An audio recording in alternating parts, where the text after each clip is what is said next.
दोस्तों जय माता दी। मई 2026 को और शुभ बनाने के लिए आज हम बात कर रहे हैं सूर्य महाराज की सिंह राशि की। प्राउडी आप थोड़े से तो रहते हो, यदि आपको कोई मान दे तो फिर आप उसके लिए काम करने लगते हो और ईगो हर्ट आपका जल्दी होता है। तो मैं मई माह में नक्षत्रों से ग्रहों को ठीक करने के उपाय भी बताने वाला हूं। तो थोड़ी सी बेसिक बातें तो सुन लें। मई में क्या होने वाला है, आपके लिए खुशखबरियां हैं। सम्मान बढ़ेगा, अवसर मिलेंगे, अथॉरिटी बढ़ेगी, जिम्मेदारी आएगी आपके पास, कमाई बहुत अच्छी होने वाली है। थोड़ा सा हार्ट से रिलेटेड बीमारियों से बचना होगा। योगा, प्राणायाम, सूर्य नमस्कार करिए। ईगो क्लेश हो सकता है, इस पे थोड़ी सी सावधानी अपनाना चाहिए आपको। नेतृत्व दिखाना चाहिए आपको, पर अहंकार से बचिए। विनम्रता अपनाएंगे तो ये महीना यादगार हो जाएगा। तो सूर्य भगवान को जल तो अर्पित आप करते ही होंगे, करिए। और गेहूं का दान भी आपको करना चाहिए। चलिए, ग्रह क्या कह रहे हैं, क्योंकि ग्रह गोचरीय व्यवस्था हमें संकेत देती है कि हम क्या करें ताकि हमारे जीवन में शुभता बढ़े। तो उन संकेतों को हम समझते हैं। सबसे पहली बात तो यह है कि केतु आपके व्यक्तित्व के भाव में बैठ गए, परंतु बैठे सूर्य की राशि में हैं। अनजानी सी दिशाएं, दिशा भ्रम यहाँ पे कई बार करवाते हैं और उन दिशाओं में ले जाने की कोशिश करते हैं जो दिशा हम जानते ही नहीं हैं कि क्या है। गणपति जी की आराधना करिए, केतु महाराज आपके लिए शुभ होने वाले हैं। फिर इसके बाद देखिए ना, यहाँ पे गुरु महाराज की बात कर लेते हैं। गुरु महाराज आपकी इच्छा पूर्ति के भाव में बैठे हैं, सामाजिक सर्कल के भाव में बैठे हैं, दोस्तों के भाव में बैठे हैं। तो इन सब में तो आप पॉजिटिव हो ही रहे हो, है ना। इच्छा पूर्ति भी आपकी होने वाली है। अब गुरु जहाँ बैठे हैं वहाँ तो ठीक है, हमें कितना ही मिले हमें कम लगता है, परंतु गुरु की जो दृष्टियाँ होती हैं ना, वो हमारे लिए बड़े काम की होती हैं, लाभकारी होती हैं। मतलब गुरु की दृष्टि आशीर्वाद होती है और शनि की दृष्टि हमें दिशा दिखाती है कि कहाँ आपको अलर्ट होना है। दोनों दृष्टियों की बात करेंगे। 1 2 3 4 5 5वीं दृष्टि आपके साहस के भाव पर डल रही है। साहसी होगे, ज्ञान तो आप में है ही, और छोटे भाई बहन भी आपके लिए अच्छा काम करेंगे। छोटी छोटी यात्राओं से आपको फायदा होने वाला है, ये गुरु महाराज कह रहे हैं। 7वीं दृष्टि आपके शिक्षा के भाव पे डाल रहे हैं, आनंद के भाव पे डाल रहे हैं, प्रेम प्यार और इनोवेशन के भाव पे डाल रहे हैं, संतान के भाव पे डाल रहे हैं। ये सभी चीज़ों से आपको सकारात्मक परिणाम मिलने वाले हैं। और फिर नमी दृष्टि देखें तो यहाँ पे है। नमी दृष्टि जब इस घर में है तो यहाँ पहले से राहु बैठे हैं, और राहु महाराज बैठ के जरा 7वें घर में जीवन साथी पार्टनर से क्लेश तो बता रहे थे, परंतु बच गए आप, क्योंकि गुरु महाराज ने अपनी अमृतमयी दृष्टि इस पर डाल दी। राहु का भ्रम कम हो जाएगा, खत्म नहीं होगा, कम हो जाएगा। फिर भी राहु वो नेगेटिविटी यहाँ पे नहीं दे सकते जिसके कि वो कारक है। तो फिर एक काम कर सकते हो, ये व्यवसाय का भी भाव है, आईटी वगैरह, एआई वगैरह, जो आधुनिक जो टेक्नोलॉजी है उससे रिलेटेड काम आपको बड़ा आनंद देने वाले हैं और लाभ देने वाले हैं। ये तो बात हो गई हमारे गुरु महाराज की, राहु केतु दोनों की। हम शुक्र की बात और कर लें। शुक्र बैठे हैं आपके कर्म में, आप प्रेम प्यार भौतिकता में डूबे रहेंगे। वो कहते हैं कि शुक्र से 7वां भाग चमकता है, तो ये तो सुख का भाव है, तो सुख प्राप्त होगा। संपत्ति का भाव है, वाहनों का भाव है, तो ले भी सकते हो, मुझे पता है आप वाहन। फिर शुक्र महाराज क्या करेंगे, 14 को मिथुन में जाके गुरु और शुक्र आपके इच्छा पूर्ति के भाव में एकत्रित हो रहे हैं। बहुत बड़ी खुशखबरी है, इस पे तो मिठाई बटनी चाहिए। और गुरु शुक्र जब यहाँ आएंगे तो इच्छा पूर्ति हर प्रकार की होगी, आध्यात्मिक भी होगी और भौतिक भी होगी। आनंद ही आनंद है और ये वाला भाव भी चमकेगा। चलिए, शुक्र महाराज की बात हमने कर ली है और अब हम बात कर लेते हैं थोड़ी सी सूर्य और बुध की भी। सूर्य यहाँ पे अच्छे होते हैं, पिता से जरा सा भी विवाद मत करना, तो सूर्य आपके लिए बहुत शुभ हैं, शुभ फल देने वाले हैं।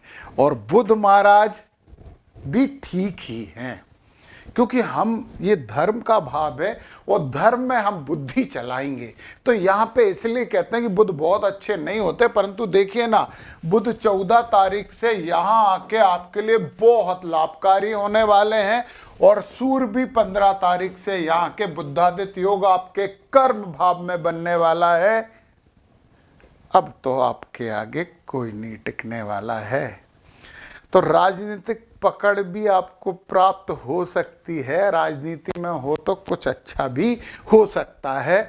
चलिए, ये सूर्य और बुध वाली बात कर ली। अच्छा, एक और बात बताना भूल गया मैं, सूर्य जब रोशनी आती तो सामने डलती ना, सूर्य भी 7वें भाव को रिच करते हैं, साहस बढ़ाने वाले हैं, यात्राओं से लाभ देने वाले हैं, यहाँ से सुख बढ़ाने वाले। सूर्य जब यहाँ बैठते हैं तो समस्या देते हैं, परंतु यहाँ देखते हैं तो आनंद देते हैं। ये बहुत अच्छी बात है। और अब हम बात कर लें एक खतरनाक योग की। शनि और मंगल बिल्कुल अच्छे नहीं हैं, दोनों के बिल्कुल संबंध अच्छे नहीं हैं। एक बहुत तेज यानी मंगल, एक बहुत स्लो यानी शनि। अब स्लो और फास्ट दोनों मिल गए तो गड़बड़ तो होगी। एक तेज चलेगा, मान लो एक गाड़ी में 2 बैल जुते हैं, एक बैल तेज चल रहा है, एक बैल स्लो चल रहा है, तो फिर तो गड़बड़ होने वाली है।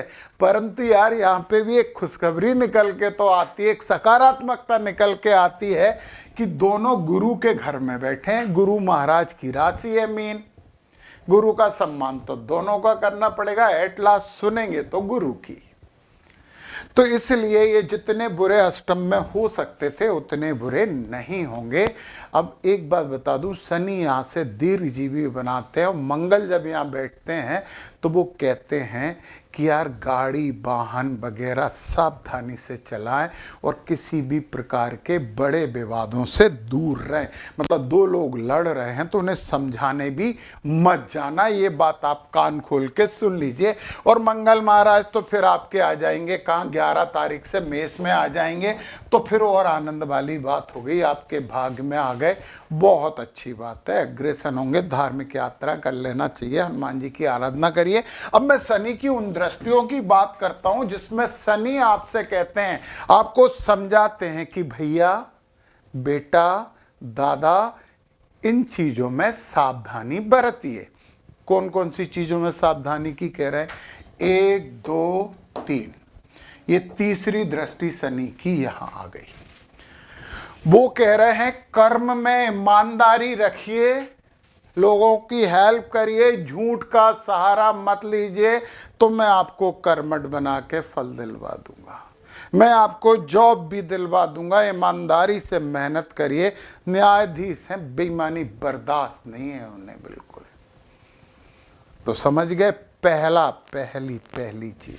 फिर शनि महाराज की 7वीं दृष्टि पड़ रही है परिवार के भाव पर, कुटुंब के भाव पर, वाणी के भाव पर। गुरु शनि कह रहे हैं झूठ मत बोलना, एग्रेसिव मत होना, जो कि आपकी सेंट्रल टेंडेंसी है, तो मत होना यार, एग्रेसिव मत होना। परिवार जनों से अच्छे संबंध रखना, धोखाधड़ी मत करना, तो फिर मैं आपको आनंद ही आनंद दूंगा, ऐसा शनि महाराज कह रहे हैं। ये अलर्ट है और यही रेमेडी है। नक्षत्रों की रेमेडी तो हम पढ़ेंगे तीनों की, जिनमें सिंह राशि होती है। फिर 10वीं दृष्टि, 7 के बाद 8 9 10, 10वीं दृष्टि यहाँ डाल रहे हैं और यहाँ पे गुरु महाराज की 7वीं दृष्टि भी है, तो ये बैलेंस हो गई। 10वीं दृष्टि में तो गुरु महाराज ने शनि महाराज से कहा शांत रहो शनि बाबा, मैं देख रहा हूं ना, शांत रहो, फिर भी लापरवाही मत करिए, पढ़ाई लिखाई में संतानों पे ध्यान दीजिए। और प्रेम प्यार और आनंद में ईमानदारी बरतिए, तो फिर सब कुछ अच्छा होने वाला है। ये शनि महाराज आपको मई माह के लिए कह रहे हो, बहुत दिन तक कहेंगे क्योंकि हम बहुत दिन तक हैं वो, तो ये बात तो हमेशा के लिए याद रख लीजिए आप। तो चलिए, ये बात तो हो गई और ये हो गई हमारी रेमेडी। सूर्य भगवान को जल चढ़ाते रहना, आदित्य हृदय स्तोत्र का पाठ करते या सुनते रहना तो अच्छा होगा। अब हम बात करते हैं उन 3 नक्षत्रों की, जिन नक्षत्रों को शुभ करने से ग्रह कहीं पे भी बैठे हों वो अशुभ फल तो नहीं देते। तो सबसे पहला नक्षत्र है मघा नक्षत्र। यहां पे 11 से 24 तक सूर्य कृत्तिका नक्षत्र में है और ये आपके लिए शुभ नहीं है। तो कृत्तिका नक्षत्र को शुभ करने के लिए 11 से 24 तक ओम आग्नेय नमः का जाप करिए, निश्चिंत हो जाइए। सूर्य नैम और फैम दोनों दे देंगे, आपके राशि स्वामी है, करना चाहिए। मंगल आपके लिए पूरे माह शुभ बने हुए हैं। गुरु को शुभ करने के लिए ओम आदित्य नमः, ये आदित्य ही नहीं है, आदित्य नमः है, माता अदिति का मंत्र है। इसकी माला पूरे माह करना है। शनि शुभ है, राहु शुभ है, केतु वैसे ही शुभ है। अब हम बात कर लेते हैं पूर्वा फाल्गुनी नक्षत्र की। सूर्य 25 तारीख तक तो आपको शुभ फल दे रहा है। 25 के बाद समस्या कर सकते हैं, तो मत लेना समस्या। ओम प्रजापते नमः का जाप करिए। ये रोहिणी नक्षत्र में है तो ओम प्रजापते नमः का जाप करिए। सूर्य आपको शुभ फल ही देंगे, मतलब अशुभ नहीं देंगे, ये बात तो मान लो। फिर मंगल शुभ है, गुरु शुभ है, शनि 17 तक ओम अहिर्बुधनाय नमः का जाप करिए। 17 तक शनि अशुभ है, 17 मई के बाद शनि आपके पक्ष में खड़े हो जाएंगे, तो ये भविष्य की खुशखबरी है। राहु शतभिषा नक्षत्र में है, थोड़ा सा आपके लिए अशुभ नक्षत्र होता है पूर्वा फाल्गुनी वालों, तो ओम वरुणाय नमः का जाप करते रहिए पूरे माह। ये 4 मिनट की रेमेडी है, एक एक नक्षत्र। ये केवल पूर्वा फाल्गुनी के लिए, ये केवल मघा नक्षत्र के लिए थी। अब देखिए, अब जरा उत्तरा फाल्गुनी नक्षत्र में सूर्य पूरे माह शुभ बने हुए हैं।